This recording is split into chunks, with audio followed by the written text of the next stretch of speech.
Thought I'd walk you through just a simple cleaning and sharpening of pruners.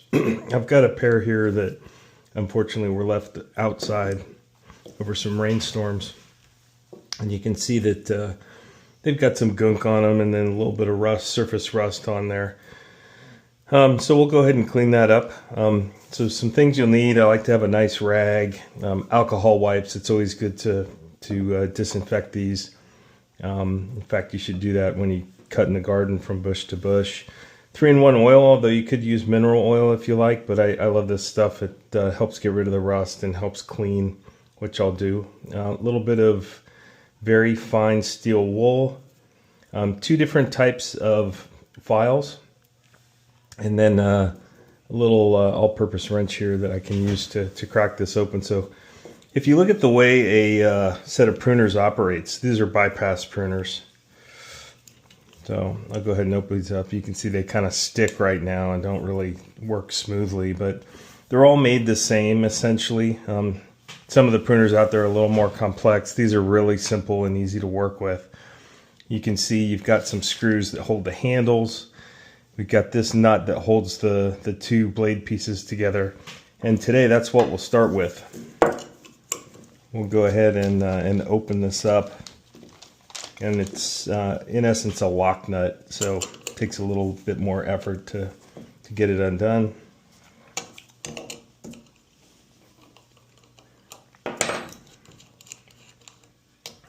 And like I said, these are very simple compared to some of the ones out there, but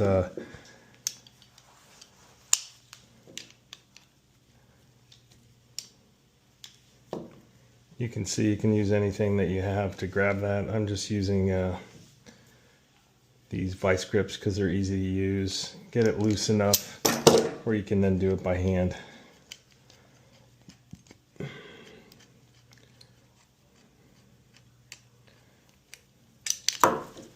You can see that these came apart. You can see I've got the nut and then the washer there. Take the spring apart, and there you have it.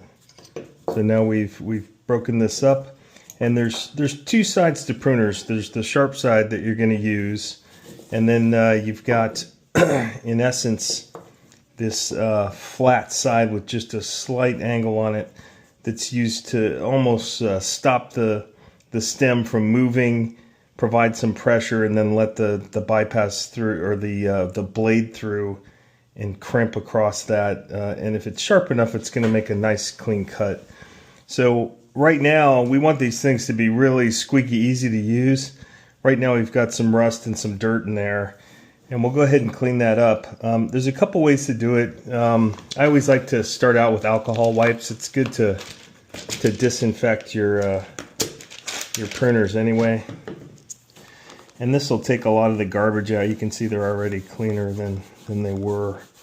In fact, most of the stuff is coming off with just that alcohol wipe. And not only am I cleaning it, but I'm also disinfecting it, so any fungus or bacteria on this won't be carried from plant to plant. Some people stop right there. They'll go ahead and use this, and that's good enough for cleaning. I like mine a little bit cleaner, and I like them to operate a little better, so we'll just do some wiping. Be very careful when you're doing this. Obviously, if you've got a semi-sharp blade, you can still cut yourself.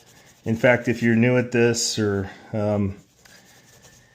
not exactly feeling strong about what you're doing here, I'd wear a pair of gloves. A pair of leather gloves will protect your hands.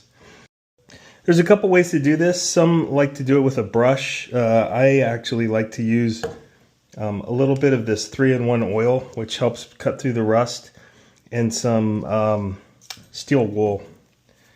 The steel wool does a really nice job of penetrating.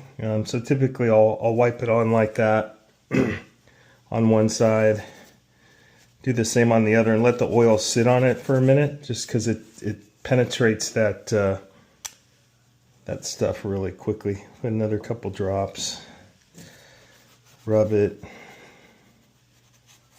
Make sure you get all the rusted areas kind of infiltrated with the oil.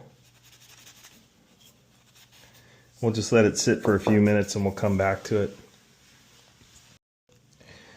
Okay, we'll let the penetrating oil get in there and actually do its job. And while I was off camera, I scrubbed it out again and did a couple more passes. But you can see these got really nice and clean. A lot of the rust is gone. You may have to get in the grooves there. You see I'm getting that pretty good. It's quickly coming off. The blade is super clean.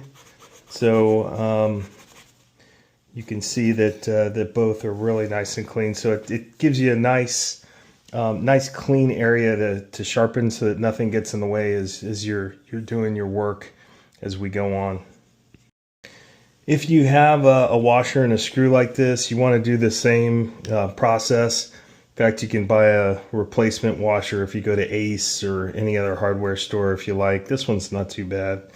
So I'm just going to clean it up. I'll clean general debris off of it with my alcohol wipe. And then we'll go ahead and put a drop or two here on the threads, and just make sure you're using very fine steel wool so you don't take off a layer of the metal.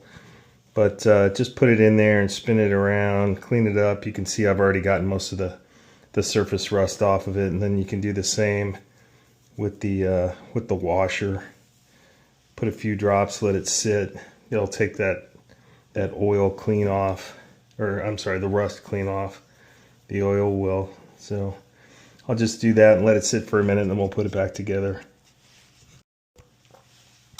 You can see now I have all my pieces that are really clean. I cleaned off the washer, you can see, and then the nut is cleaned off and everything's super clean. So we're ready to put it back together.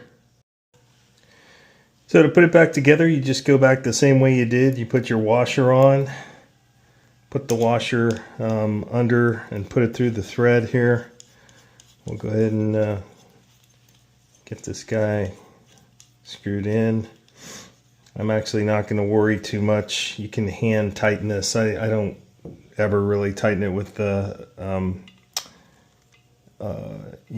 the pliers. You can if you want, but it's just not necessary.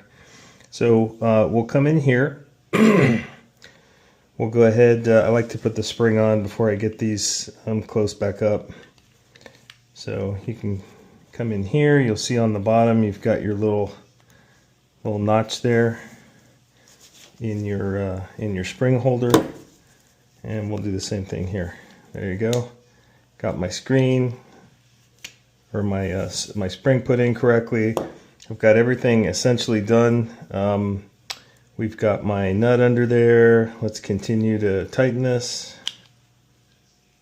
Make sure she's all good, and then we'll put the holding nut back on. Make sure it's all aligned and make sure that this is flat.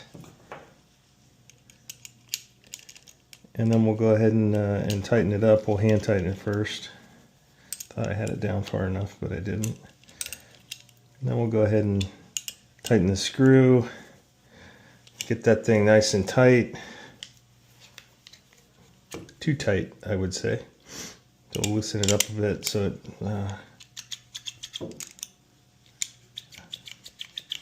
You hear that? That's the sound of freedom, right? You got a nice, nice solid setting there.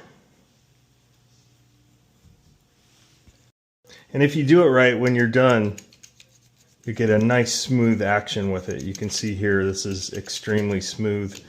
And then we're ready to do some sharpening. So there's a couple different things you can use for sharpening. You've got the old school file, which looks something like this, right? Where you can come through and we'll go ahead and grab it. Where you can come through and put a nice edge on that. And then you have these new guys, which are diamond paddles. And if you look at the diamond paddle, it's a very nice sharpening tool. They usually come with two sides of different grits, so you can do a couple rough passes and then really hone. You can get control of that blade and just do a really nice job. In this case, I'm just gonna And you want to make sure, if you look at the blade, you can see there's two different angles. There's the angle of this, and then there's a final angle upon the sharpened edge. So you want to get to this point. What I do is I do circular motions, and then I do some just really nice smooth cuts. And you can kind of feel it along the way. You'll feel some the blade getting sharper. And so that was my rough. Now we'll do a set with the nice fine.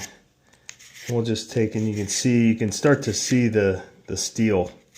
That's kind of when you know that you've got it. You're starting to get it really sharp, and you'll feel the smoothness across the blade. So once a blade starts getting sharp, these diamond paddles travel really nicely across them. You'll feel some resistance at first, and then you can feel it. Now, you know, there's questions. People always ask, well, do I sharpen the back? No, you don't, and you don't sharpen the cutting flat edge here either. But what you do on the back is you take your cutter and you do a flat run across it. All you're trying to do is get rid of that burl that we created when we were sharpening, which is just the metal kind of overlapping the edge. Okay, and you can feel that. You can actually feel the burl.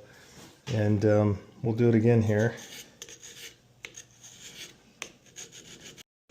So for the final test, I went out and got one of my beautiful sunflowers here, and we'll go ahead and cut it. They've been in water for a few days, but I want to cut and make sure that they stay fresh in the vase.